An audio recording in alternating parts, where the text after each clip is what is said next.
So in terms of a timeline, we've got a whole lot of history here with no returns lodged.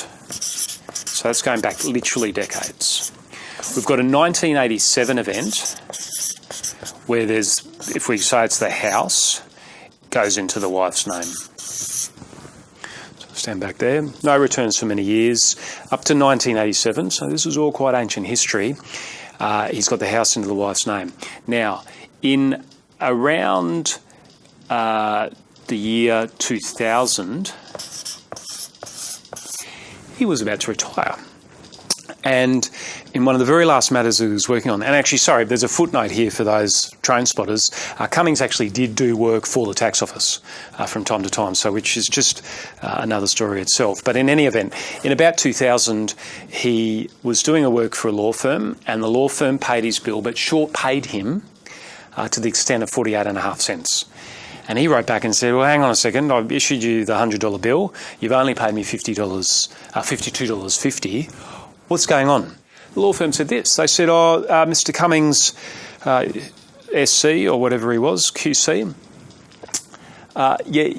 we will give you your other 48.5 cents when you give us an ABN.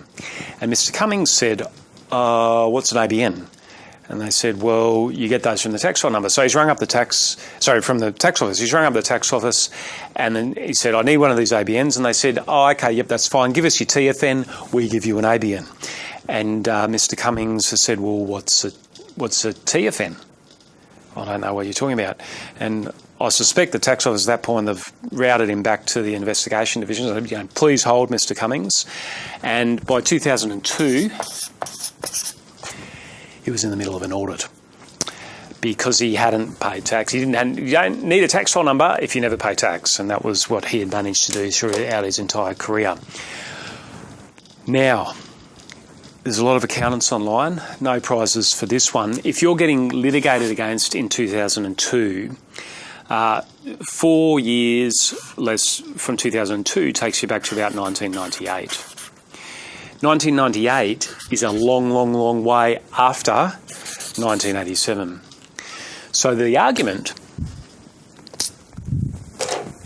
and the question is this. Was the Sydney Harbour property, which in the meantime had gone up in value quite significantly, was the Sydney Harbour property exposed?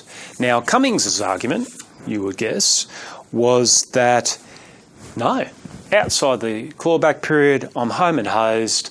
I'll go bankrupt. I don't care. I don't have anything in my own name anyway. What does it matter? The court said no.